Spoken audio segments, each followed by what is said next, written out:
En este episodio te voy a revelar, te voy a contar quién es el asesino más letal de la historia. Y no es Jack el Destripador. Vamos a verlo.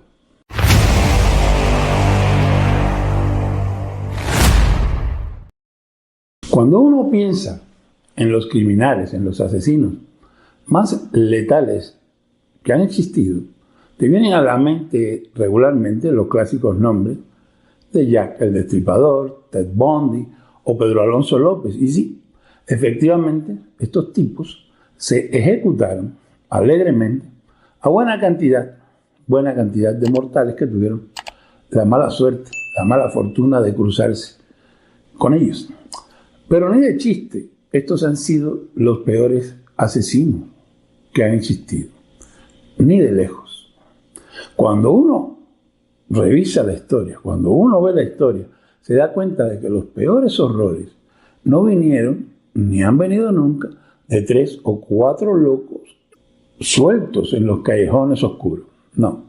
Mira, aquí tengo una lista que me hice para ayudarme con este episodio y anoté estas cosas según me iban viniendo a la mente. Te voy a mencionar, solo a mencionar, graves crímenes que están muy bien documentados, que tienen como mano ejecutora al mayor criminal conocido, el Estado. Sí, el Estado. Lo digo genéricamente, no importa de qué país sea, el Estado tiene la misma esencia y la misma calaña en todas partes, en mayor o menor medida. Y quiero, antes de mencionar estas acciones criminales, aclarar algunas cosas. Al mencionar estos eventos históricos, no voy a asumir ninguna postura política en particular. A mi juicio, a mi parecer, todos los estados son criminales por naturaleza.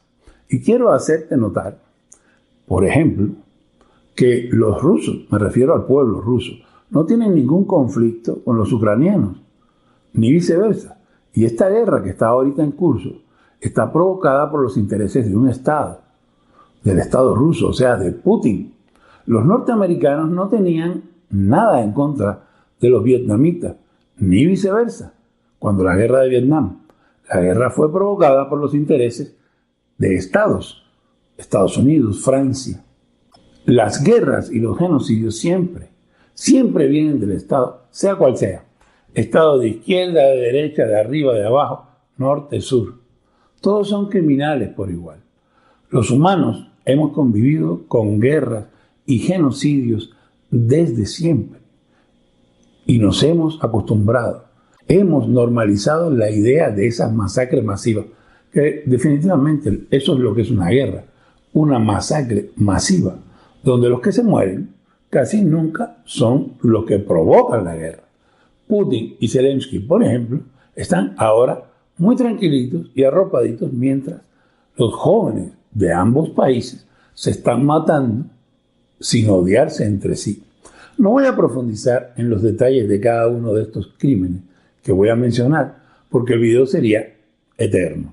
Así que si alguien tuviera, obviamente, interés de saber más, ya sabes, ahí está internet y ahí está todo.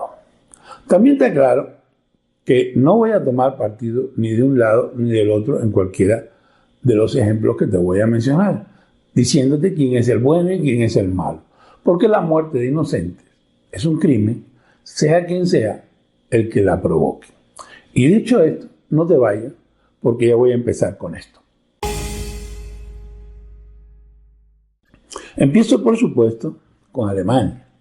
Allí, donde los nazis se convirtieron entre 1933 y 1945 en una máquina industrial para exterminar judíos. Y no solo judíos, también gitanos, discapacitados, opositores. No eran pandillitas, era un estado entero con trenes, cámaras de gas, listas de perseguidos, campos de exterminio, todo respaldado por la ley, o sea, por el Estado. Y al mismo tiempo, a un ladito, en la Unión Soviética de Stalin, millones de personas eran enviadas a los Gulag en Siberia. Cualquiera podía caer allí. Un campesino, un profesor, un médico, una enfermera, un vecino acusado de enemigo del pueblo. Ya allí, el frío y el hambre se encargaban de terminar el trabajito. Más al este, bastante más al este, en China, Mao se inventó el gran salto adelante a finales de los 50, 1958. Quiso colectivizarlo todo, hasta la última parcela. El resultado de ese plan brillante fue una hambruna de proporciones bíblicas, entre 30 y 50 millones de muertos por hambre. Mientras tanto, el grano lo requisaba el Estado comunista chino y lo exportaba para presumirle al mundo los grandes logros de la producción de su revolución. Décadas después, también en China, en 1989, los jóvenes chinos llenaron la plaza de Tiananmen pidiendo un poquito de libertad. ¿Y qué hizo el buen Estado chino? Respondió amablemente mandando los tanques. Tanques de guerra contra estudiantes. Imagínate eso. Las imágenes de esos muchachos aplastados y la masacre que siguió siguen siendo un recordatorio para que no se les olvide de lo que significa enfrentarse al poder del Estado. En Camboya, el demente de Pol Pot y los Jemeres Rojos tomaron el poder en 1975 y en apenas 4 añitos mataron a casi un tercio de la población camboyana. El Estado vació ciudades enteras, literal, y persiguió, mató a cualquiera, por ejemplo, que supiera leer o simplemente por usar lentes. Una verdadera locura. En África, en Ruanda, en 1994, el Estado financió y organizó el genocidio contra los Tutsis. Más de 800.000 muertos en 100 días, a machetazos, con listas oficiales y milicias organizadas. En los años 90, en Bosnia, fueron escenario de otra pesadilla, limpiezas étnicas, campos de concentración y matanzas donde asesinaron a más de 8.000 hombres y niños musulmanes. Todo con la venia del Estado. Y de vuelta a la Unión Soviética en los años 1932-1933, Ucrania otra vez sufrió el llamado Holodomor, que en ucraniano quiere decir literalmente muerte por hambre provocada. Millones de campesinos muertos por hambre porque el Estado soviético, o sea, Stalin, les confiscó hasta la última semilla. Fue hambre planeada desde el Kremlin. En América Latina no hemos sido mejores. La cosa no fue distinta. En Chile, después del golpe militar de Pinochet en los años 70, miles de chilenos fueron torturados, ejecutados y desaparecidos. El Estado convirtió estadios en prisiones y las noches en infierno. En Argentina, en la dictadura militar que duró de 1976 al 83, desapareció a más de 30.000 personas. Los vuelos de la muerte, donde lanzaban prisioneros vivos al mar para no dejar rastro, eran una política oficial. Brasil, Uruguay, Paraguay, todos con dictaduras militares, compartieron la misma lógica, la de un Estado armado contra su propio pueblo. Aquí en México, en 1968, los estudiantes que se manifestaron defendiendo sus ideas fueron masacrados en Tlatelolco. Y en el 71, el famoso halconazo repitió la misma escena. El Estado mexicano no dudó en disparar a su juventud ni un instante. En Perú, en los años 90, se llevaron a cabo esterilizaciones forzadas contra miles de mujeres indígenas, bajo el pretexto de programas de salud. Pero fue el Estado, durante el gobierno de Fujimori, con médicos y con orden oficiales, decidiendo quién podía tener hijos y quién no. En Guatemala, durante los 80, comunidades enteras de indígenas mayas fueron arrasadas por el ejército. El Estado determinó que ellos eran enemigos y los arrasó. Así resuelve el Estado sus problemas. En El Salvador, en plena guerra civil, la masacre de El Mozote en 1981 dejó casi 1.000 campesinos asesinados, todo bajo las órdenes del ejército del Estado. Y si miramos al Caribe, en Cuba, por supuesto, el régimen revolucionario de Fidel Castro ejecutó, encarceló y exilió a miles de opositores desde 1959 hasta este minuto. El aparato estatal comunista cubano convirtió la disidencia, el no estar de acuerdo, en un delito. África también está llena de otros ejemplos. En Sudáfrica, el apartheid fue política oficial. Un Estado segregando, humillando y reprimiendo a millones de personas por el color de su piel. La discriminación en el apartheid no era solamente odiar a los negros y ya. No, era la ley. En Etiopía, ahí mismo en África, en el norte, el régimen de Mengistu Haile Mariam, yo me acuerdo, por cierto, del gran recibimiento que le hizo Fidel Castro a este criminal en La Habana. Bueno, en los 70 y 80 este tipo provocó hambruna y represión brutal. El gobierno marxista de Mengistu utilizó deliberadamente el hambre como arma de guerra contra poblaciones que calificó de hostiles. El resultado fue la muerte de entre 400.000 y más de 1 millón de personas por hambre provocada. En Corea del Norte, ¿qué te cuento? Hasta este minuto también el Estado coreano del norte mantiene campos de concentración donde familias enteras nacen y mueren como esclavos. No conocieron otra vida, bajo un sistema de control absoluto. Este que te voy a mencionar ahora no es precisamente un genocidio, pero en los Estados Unidos, en la década de los años 20 y principios de los 30 del siglo pasado, se implantó la conocida Ley Seca, que produjo el nacimiento de mafias de traficantes de alcohol, como el famoso Al Capone. Es lo mismo que están haciendo hoy con estas sustancias prohibidas que no puedo mencionar aquí en YouTube. También Estados Unidos tuvo a bien lanzar 2 bombitas atómicas, matando en un segundo a miles de civiles en las ciudades de Hiroshima y Nagasaki. La guerra ya estaba ganada. Japón estaba a punto de rendirse, de manera que esas 2 bombas no buscaban ganar la guerra ni derrotar a Japón. Buscaba mostrarle al mundo quién era el fuerte, quién mandaba. Todos sabemos que nadie sobreviviría a una confrontación nuclear a gran escala. Pero ¿cuántos estados hay hoy día que tienen armas nucleares? Hoy día es el colmo de la demencia y la estupidez. Y mientras ellos tengan esas armas, todos, tú y yo, estamos en peligro, a merced de la locura de cualquier político. Putin, por ejemplo. En Medio Oriente, el régimen de Hafez al-Assad en Siria aplastó en los 80 la rebelión en Hama, una ciudad con miles de muertos. Fue una ciudad bombardeada por su propio gobierno.